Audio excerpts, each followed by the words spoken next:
As a child, Lisa Lynne showed a strong attraction to music, playing any instrument she could find. Her interest in folk music, guitar, and mandolin grew into a love of rock. After attending college as a music major, Lisa studied bass at the Musicians Institute in Hollywood, California. She worked professionally as a bassist and session player while showcasing in such notorious clubs as Gazzarri's, The Whiskey, and The Troubadour. Lisa's hard rock roots did not distract from her love of acoustic instruments and folk music. While playing in a gypsy dance troupe at the 1985 Renaissance Fair, Lisa Lynne discovered the Celtic harp. After a demo featuring the harp landed her an overseas record contract, Lisa devoted all her attention to the Celtic harp. She founded the group Celestial Winds. Celestial Winds' popularity flourished at festivals and art fairs across North America. Successful tours and the high sales of her own recordings led to a first endeavor with Windham Hill, Daughters of the Celtic Moon. Continued tours led to a successful pairing with George Tortorelli on bamboo flutes. Lisa then founded her own independent record label, Lavender Sky. Lisa Lynne's life is multifaceted, from producing, to session work, to street fairs, to her second album with Windham Hill, Seasons of the Soul. Passionately quiet, Lisa brings her honest approach to life and her love of her music to her work.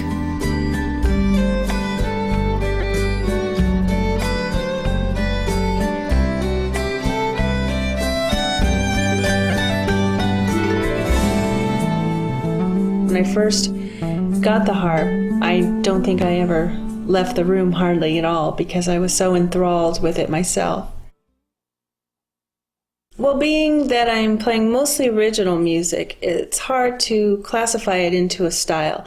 There was a phrase that started in the mid to late 80s that was called New Age, but I never really felt that that really embraced what I've been doing. It's actually more old age because I think it's more inspired by Renaissance times, more inspired by lullabies and the pop music that I grew up with in the 70s. And it all has kind of come together in sort of a folk Renaissance combination, I think.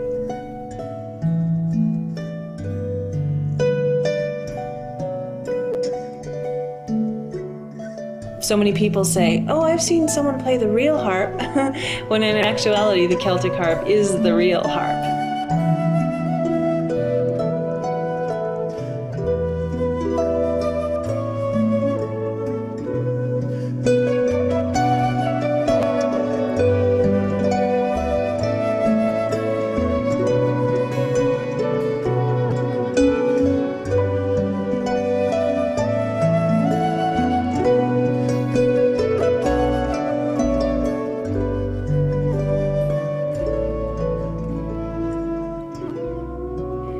I was never really formally trained. I taught myself, always just by ear, basically. Reading music, I can get by if I have to in a pinch, but since I'm not very fast at it, I have to communicate the music to the other players by hiring someone to listen to the music and write it down and document it. And so they will write it down all perfect if anyone else needs to play it. In fact, that's what's happening now, is I'm making a book of music that other people can play. When I am writing the music for the records, I generally start on the harp. I write it on the harp. I don't ever dare start anything without a tape recorder on because I've learned the hard way that sometimes those ideas are fleeting and I'll say, oh, that is so good, I'll remember that. And it just doesn't happen. It's gone, poof, as quickly as it comes.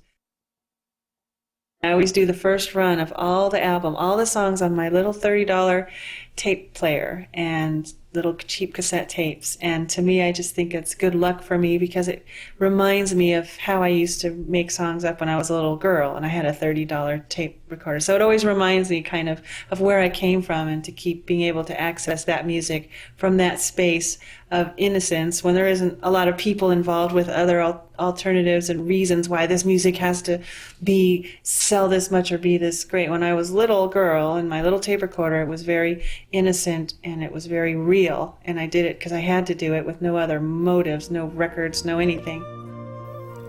Any time spent in the recording studio is a labor of love for Lisa, whether making a record for Windham Hill, her own label Lavender Sky, or recording for her current label, New Earth Records. From her own original compositions to personal favorites by other artists, the wide range of Lisa's musical influences can be heard in the tracks she chooses for each and every album, capturing a musical moment in time. When I was first starting music seriously as a teenager, I was really into Pink Floyd. I wasn't really understanding what their lyrics meant, and it was a little bit, I was after the fact of the 60s and what all that means. But the power that you can achieve while going at a slow tempo is what I loved. And I think if I took anything with me in mind, I love slow tempos, but I love a powerful slow tempo. It really means a lot to just be able to be slow and to be very powerful at the same time. And I think, like when I watch a ballet dancer, they're tapping in on the same thing that I'm trying to tap in on. You have this tremendous physical strength for it because you've worked really hard at your craft. But when it comes down to it, it's really the most beautiful when you're not using all your strength, but you have it, you know? And such is life, really. You have it, but you choose to be delicate instead. And when you're really strong, you can be delicate in a way that you never could be otherwise. See, I've never been excelled at really much else at all. So I have done different kinds of music in different kinds of scenarios, some that were not so, you know, fulfilling as others. If there was waitressing in music, that's what I have done. And what I mean by that is playing music you don't necessarily feel emotionally attached to. I've been on many tours from top 40 music, dance music, music that I was in a group that played on mostly biker events. There's definitely been a lot of types of shows and gigs that I really was just there as the bass player. And of course there's always odd jobs, real waitressing with real food. Did that.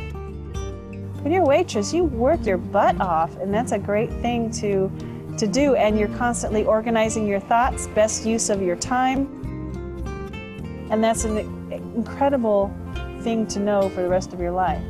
And so I've taken every single thing I've ever done, no matter how seemingly difficult the job was, and take something with it that applies to now.